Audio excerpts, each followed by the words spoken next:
ઉનાળાની સિઝન હોય ત્યારે દરેકના ઘરમાં આવા શ્રીખંડના ડબ્બા અથવા તો આઈસ્ક્રીમના ડબ્બા આવતા જ હોય છે, દરેક લાવતા જ હોય છે.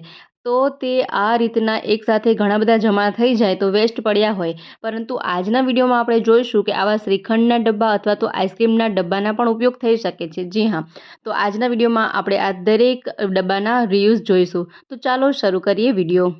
તો સૌપ્રથમ મેં અહીં એક શ્રીખંડનો ડબ્બો લીધેલો છે.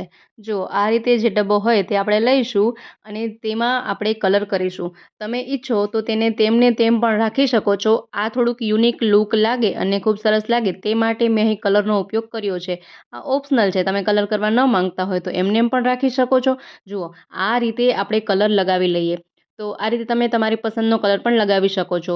આ રીતે આખા જ ડબ્બામાં કલર લગાવી લેવાનો છે. કલર લગાવ્યા પછી તમારી પસંદની તમે ડિઝાઇન એમાં દોરી શકો છો. અહીં મેં યલો કલરના ડોટ ડોટ લગાવેલા છે. આ રીતે આખા જ ડબ્બામાં આપણે ડિઝાઇન દોરી લઈએ.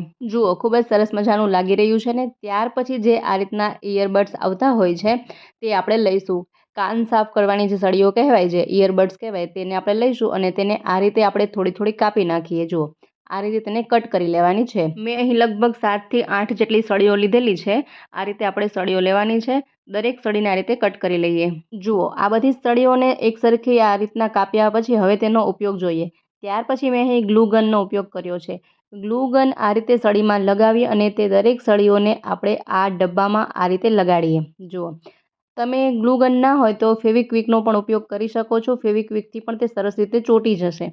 આ રીતે ગ્લુ ગનથી જેટલી સળીઓ સમાય ડબ્બામાં તેટલી બધી જ સળીઓ આમાં લગાડી લેવાની છે. જુઓ, અહીં મેં બધી જ સળીઓ આ રીતે ચોંટાડી દીધેલી છે. ખૂબ જ સરસ રીતે તે ચોંટી પણ જશે. જુઓ, તમે જોઈ શકો છો સરસ રીતે તે ચોંટી ગયેલી છે. ત્યાર પછી જુઓ આનો શું ઉપયોગ છે. તો દરેકના ઘરમાં આ રીતની સિલાઈ કરવા માટેની રીલ હોય જ છે. તે એમને એમ પડી હોય તો દોરા તેમાંથી છૂટા થઈ જતા હોય છે. તો તેને તમે આ રીતે સાચવીને રાખી શકો છો. જ્યારે જે રીલની જરૂર પડે ત્યારે તેને તમે સરળતાથી લઈ શકો છો. જુઓ, ત્યાર પછી જેટલી પણ એક્સ્ટ્રા એમાં સળીઓ સમાઈ શકે ને તેટલી તમે આમાં લગાવી શકો છો. જુઓ, તમે જોઈ શકો છો ઘણી જ બધી રીલ આમાં સમાઈ ગયેલી છે. તો આ રીતે આપણે બધી જ રીલને આમાં ગોઠવી શકીએ છીએ. ખૂબ જ સરળ એવો આઈડિયા છે, પણ ખૂબ જ ઉપયોગી આઈડિયા છે.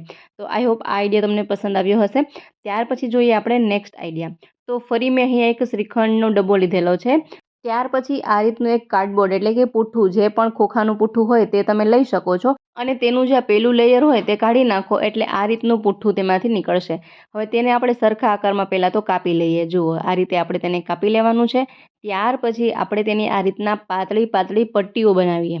આ રીતે પાતળી પટ્ટીઓ બનાવ્યા પછી તેના નાના નાના ટુકડા કરવાના છે. આ રીતના આપણે ટુકડા બનાવીશું. જેટલી પટ્ટીઓ કટ કરી છે અથવા તો તમે જે રીતનો ડબ્બો લીધેલો છે તે પ્રમાણમાં આપણે આ બધી જ પટ્ટીઓને કટ કરવાની છે, ટુકડા કટ કરવાના છે. તો અહીં મેં બધા જ ટુકડા આ રીતે કટ કરી લીધેલા છે. હવે જોઈએ તેનું શું કરીશું. ફરી મેં અહીં ગ્લુ ગન લીધેલી છે. ગ્લુ ગનથી આ રીતે ગ્લુ ચોંટાડીએ અને તે દરેક ટુકડાને આ રીતે આપણે વારાફરતી ચોંટાડીએ. તમારા પાસે ગ્લુ ગન ન હોય તો તમે ફેવિકોલનો અથવા તો ફેવિસ્ટિકનો ઉપયોગ કરી શકો છો અથવા ફેવિક્વિકનો ઉપયોગ કરી શકો છો. જુઓ, આ રીતે તમે તેમાં લગાડી શકો છો. બધા જ આપણે આ પૂઠાના જે ટુકડા કર્યા છે તેને આ રીતે આપણે લગાડી લેવાના છે. થોડી ડિઝાઇનની લાઇનિંગ, ઊભી લાઇનિંગ કરવાની છે, થોડીક આડી લાઇનિંગ લગાડવાની છે એટલે તેનો સરસ એક યુનિક લુક આવશે. જુઓ, તમે જોઈ શકો છો એક ટુકડાની લાઇનિંગ આપણે ઊભી લાઇનિંગ લગાવીશું, બીજા ટુકડાની આપણે આડી લાઇનિંગ લગાવીશું. આ રીતે આપણે આખા જ ડબ્બામાં લગાડી લેવાનું છે.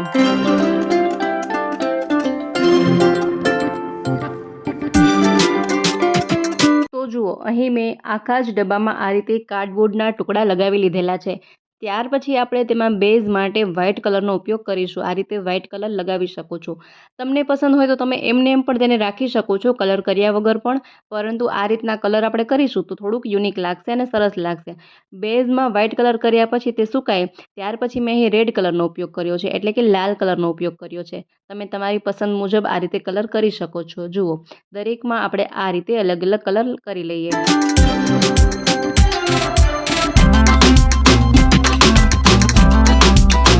આ રીતે કલર લગાવ્યા બાદ પછી આપણે ગોલ્ડન કલરનો ઉપયોગ કરીશું.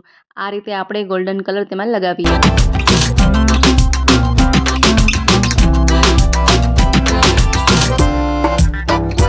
આ રીતે કલર લગાવ્યા પછી તે ખૂબ જ સરસ મજાનું લાગે છે, કંઈક અલગ જ લુક આવે છે. હવે આ બીજું જે કન્ટેનર છે, બીજો ડબ્બો છે તેને પણ આપણે આ રીતે રેડી કરી લઈએ.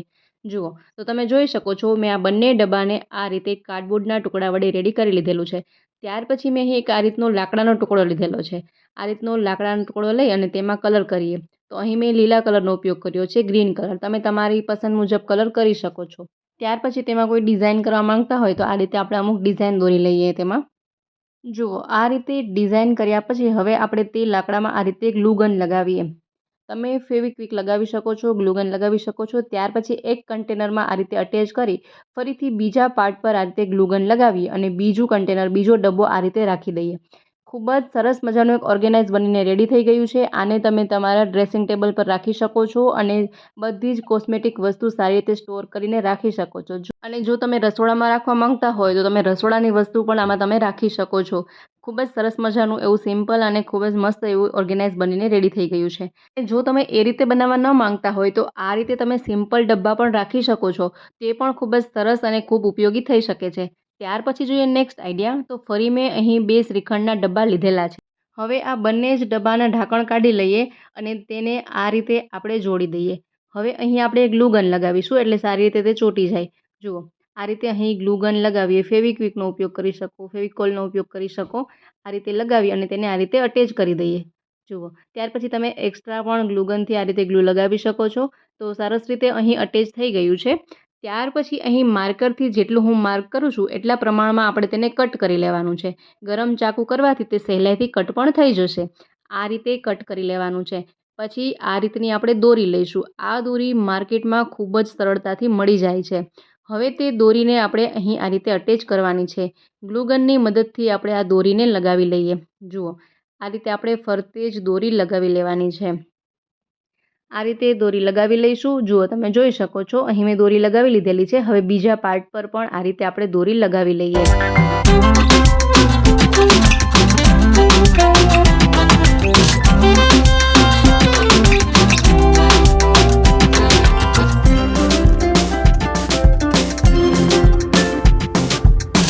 આ રીતે બંને સાઈડ દોરી લગાવ્યા બાદ મેં અહીં સાડીની લેસ પટ્ટીનો ઉપયોગ કર્યો છે. જે પણ જૂની સાડી હોય તેમાં આ રીતની લેસ પટ્ટી હોય તો તેને તમે કાઢી અને આ રીતે તમે નવો ઉપયોગ કરી શકો છો. તો અહીં આ રીતે આપણે લેસ પટ્ટી ચોંટાડી દઈએ.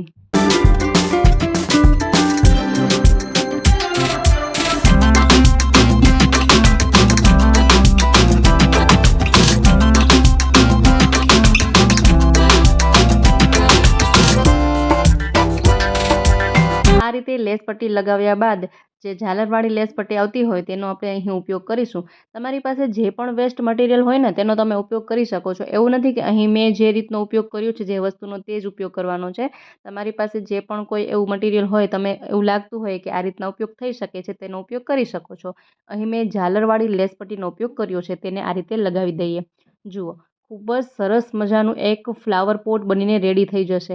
તમે જોઈ શકો છો કેટલો સરસ લુક આવી રહ્યો છે ને. હવે આમાં તમે ફ્લાવર રાખી શકો છો અને લાગે જ નહીં કે આપણે આ શ્રીખંડના ડબ્બામાંથી ફ્લાવર પોટ બનાવ્યો હશે. જુઓ તમે ફાઇનલ લુક. જુઓ કંઈક આ રીતનો તે ફ્લાવર પોટ બનીને રેડી થઈ ગયો છે. ખૂબ જ સરસ મજાનું લાગી રહ્યું છે ને. તો કોઈ પણ વસ્તુ ક્યારેય નકામી નથી હોતી. બસ આપણે જોવાને આપણા નજરિયો અલગ હોય છે. જો તમે ઈચ્છો તો તેમાં જૂની વસ્તુમાંથી પણ નવું ક્રિએશન બનાવી શકો છો. તો આશા રાખું છું કે આ દરેક આઈડિયા તમને ખૂબ જ પસંદ આવ્યા હશે. વિડીયો પસંદ આવ્યો હોય તો વિડીયોને લાઇક કરો, શેર કરો. તેમજ અમારી ચેનલ પર નવા હોય, પહેલીવાર ચેનલ પર વિઝિટ કરી રહ્યા હોય તો ચેનલને સબસ્ક્રાઈબ જરૂરથી કરજો. ફરી મળીએ નવા વિડીયોમાં નવા જ આઈડિયા સાથે, નવા જ ક્રિએશન સાથે.